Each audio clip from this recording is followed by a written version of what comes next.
بسم الله الرحمن الرحيم. الحمد لله والصلاة والسلام على رسول الله. أيها الحفل الكريم، السادة سيدي القائد الحكيم الممثل القائد العام، السادة أعضاء مجلس الولاية، السادة أعضاء مجلس البلدية والمنتخبين، السادة السيد ممثل المديرية الجهوية للجمارك، السيد مدير إذاعة الصيف، السيد ممثل قطاع التربية، السادة متقاعدون جيش التحرير الوطني، ونحن في شهر الثورة، شهر البطولة، شهر الفداء، شهر الأنفة، شهر العزة، شهر الكرامة، السادة الممثلين فعاليات المجتمع المدني، إخواني وأخواتي أعضاء المحافظة الولائية، أبناء الكشافين، أشبال وزهرات، مرشدات ومتقدمات، جوال وجوالات، قادة وقائدات، ضيوفنا الكرام، مرحبا بكم جميعا في هذا الحفل البهيج في هذا الشهر الأغر، شهر الثورة، شهر الكبرياء، الشهر الذي رسم معالم التحرر لكل الشعوب المضطهدة في العالم، شهر الانتصارات، شهر الأفراح. هذا الشهر الذي ازدان في الأيام القليلة الفارطة ببهجة غامرة وعالمة عمت كل ربوع الوطن المفدى ومست كل شبر يتواجد فيه الجزائري، حيث رفعت الراية الوطنية عالية خفاقة اعتزازا وحبا وتقديرا لهذا الوطن المفدى ولهذه الراية التي ضحى من أجلها 1.5 مليون من الشهداء. نحتفل هذا اليوم بمناسبة هذا النشاط حفل افتتاح الموسم الكشفي 2013-2014 يتم فيه قلت هذه الأرض القوية للجزائر في الساحة الدولية في جميع المجالات السياسية والاقتصادية والثقافية والرياضية، والتتويج الأخير للمنتخب الوطني بالتأهل في الطبعة الرابعة وللمرة الثانية على التوالي لنهائيات كأس العالم البرازيل، ممثلا وحيدا من العالم العربي والإسلامي. وقد أعجبني تعليق ذلك المعلق الرياضي الذي أخرج كل تلك المشاعر الدفينة التي تعبر عن الألم الذي يعيشه الوطن العربي والإسلامي والأمل الذي أشاعه المنتخب الوطني في نفوس كل أولئك الناس سواء في الجزائر أو في العالم العربي والإسلامي، تعبير عن البهجة والسرور والغبطة أيضا. أيها الضيوف الكرام، يأتي هذا الحفل في خضم هذه البشائر والإنجازات ليعبر عن الجهد المبذول ولائيا للرقي بهذه الولاية في جميع المجالات، والتي كشافة تعتبر شريك في هذا المجهود التنموي الكبير بدرجة معينة.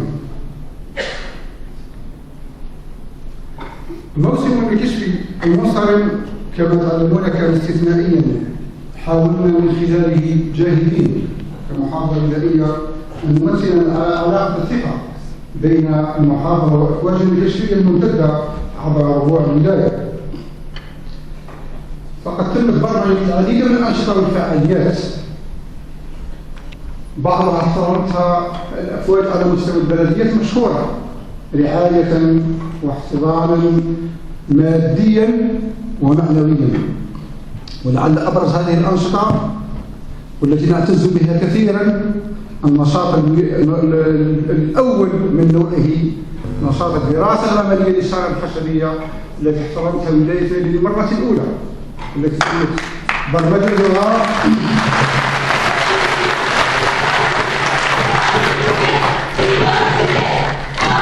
على مستوى محافظة بلدية البيع وبالمناسبة نوجه الشكر والتحية لقادة المقاطعة وللمجلس الشعبي البلدي ورئاسهم السيد الرئيس وكل أعضاء المجلس هذه الدراسة التي كانت بدائية وامتدت لتصير جهوية بحروف الولايات، ثم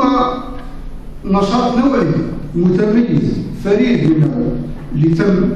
بين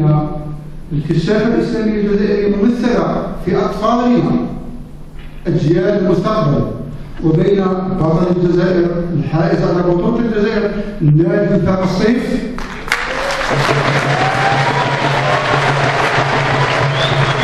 بملعب الثامن النهائي وبرعاية مؤسسة جازي مشكورة، حيث تم برمج هذه المباراة الخيرية في يوم 28 مايو، وهذا اليوم راح يبقى راسخ في اذهان ابنائنا لانهم احتكوا ببطل الجزائر. وما يزيدهم غلطة واجتهاد هو ان النتيجة كانت مبهرة وكانت ثقيلة على بطل الجزائر، نتيجة رفع رئاسة الفائدة الأطفال بالشباب واثنين في بقصر.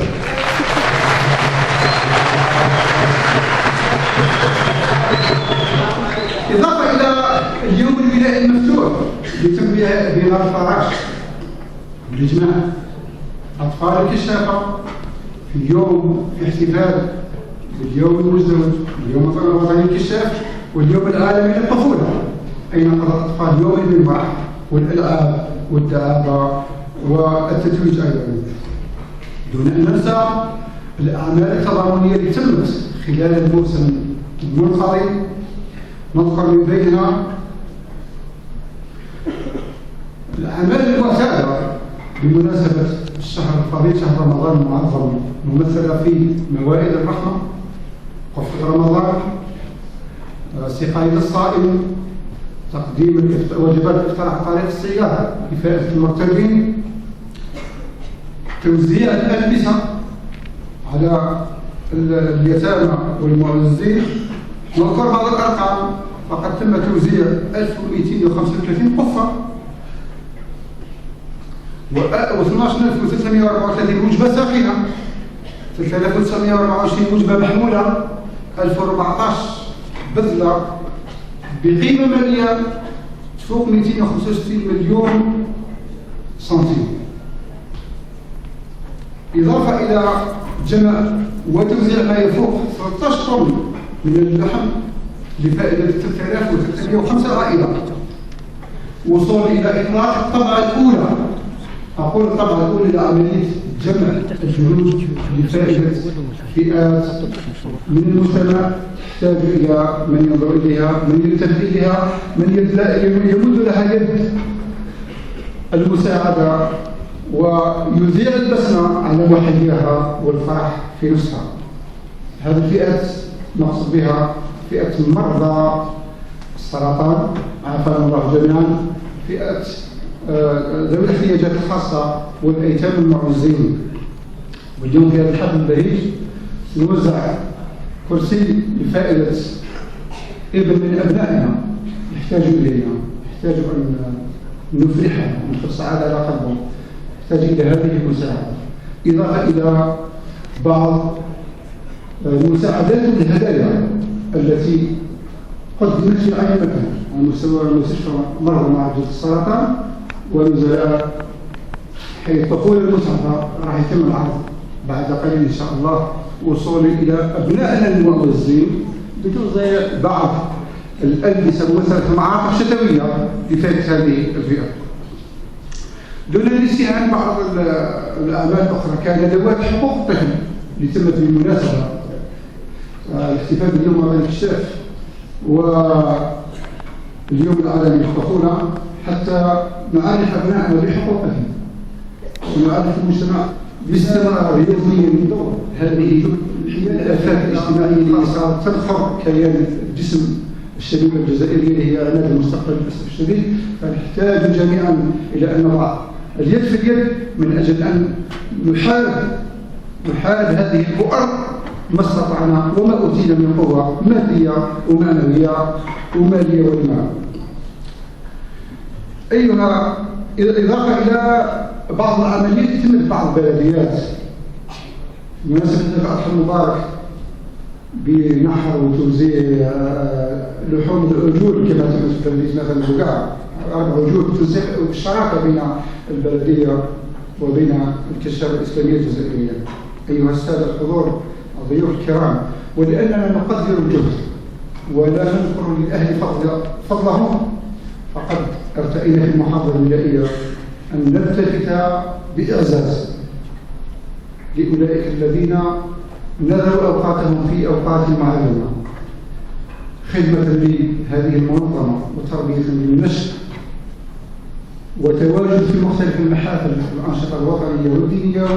والظرفية وغير ظرفية، ممثلة في شخوص أعضاء المحافظة الولائية السابقة وقادة الأفواج السابقين للإشادة بدورهم وبجهدهم وبعطاءتهم، فنقول لهم شكرا لكم، والمحافظة ما زالت أبوابها مفتوحة لتقبل الآراء والانتقادات والتوجيه، فأهلا وسهلا بكم بين أهلكم وفي داركم في كل وقت شئتم.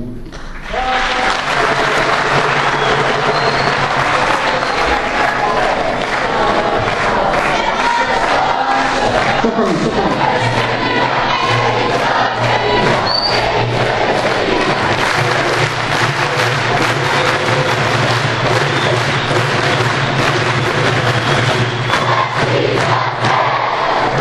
على هذه القرار، ثم وتحفيزا لأبنائنا الكشافين وتشجيعا لهم، فإننا في المحافظة الولائية قدمنا أننا سنكرم كل أولئك المتفوقين والمتفوقات في مختلف الفعاليات والأنشطة والمسابقات المنجزة خلال الموسم المنقضي. أيها السادة الحضور الكريم، فقد أحصت المحافظة الولائية الشركة الإسلامية الجزائرية في الموسم المنقضي بجانب العضوية بأن بلغ عدد المنخرطين من جنسين 5442 منخرط، منهم 4928 من جنس الذكور و514 من جنس الإناث، وهذا الرقم نتطلع إلى أن يتجاوز 6000 في الموسم الجاري إن شاء الله. أيضا ولأننا خرجنا من جمعية ولائية انتخابية،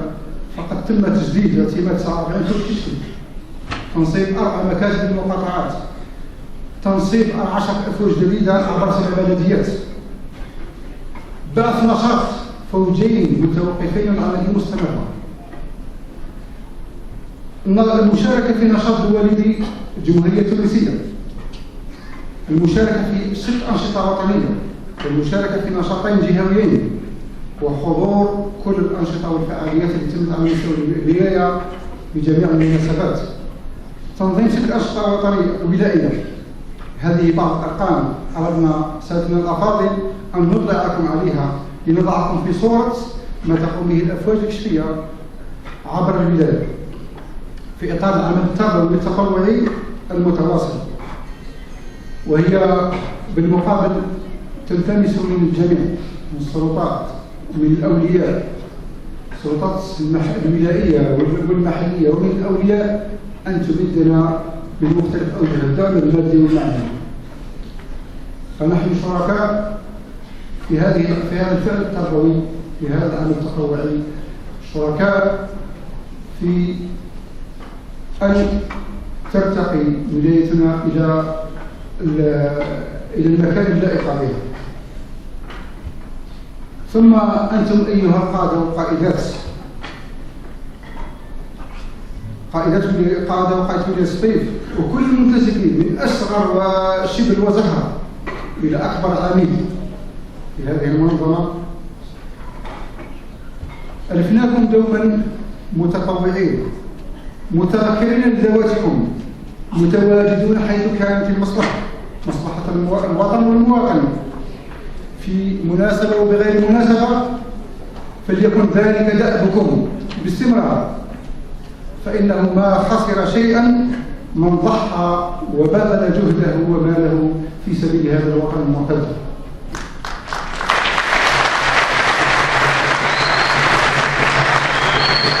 الوطن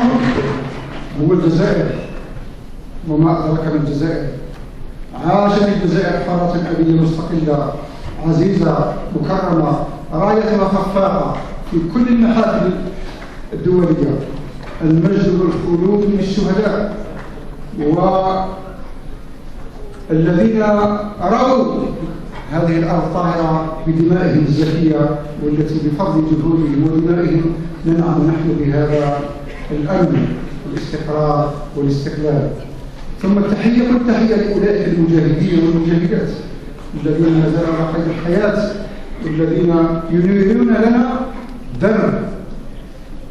درب العيش في كنف الحرية والاستقلال والكرامة، ويمدوننا بالدعم المعنوي لكي نستمر في هذا الجهد المبذول بالشراكة مع الجميع من أجل أن تبقى دائما الجزائر شامخة،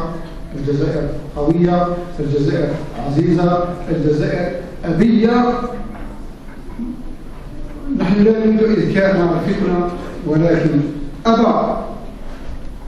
بعض الحاسدين والماكرين أن يشوهوا علم الجزائر وأن يأذوا الجزائر في أعز شيء مقدس لها وهو العلم الوطني. لكن إرادة الله كانت أقوى أن سخر لنا هذا اليوم، يوم احتفال بتتويج المنتخب الوطني، فصار العالم الجزائري يرقى في كل بيت، في كل حي، في كل شارع، في كل دشرة، وفي كل ربوع العالم. فشكرا لكم على أنكم أيقظتم هذه النخوة وهذا الكبرياء في نفس الجزائري. الجزائر عصية على كل من يريد أن يمسها في شرفها بكبريائها. عاش الجزائر قوية. المجد والخلود الشهداء. شكرا على كرم الإصرار، وشكرا على تدريس المحتوى.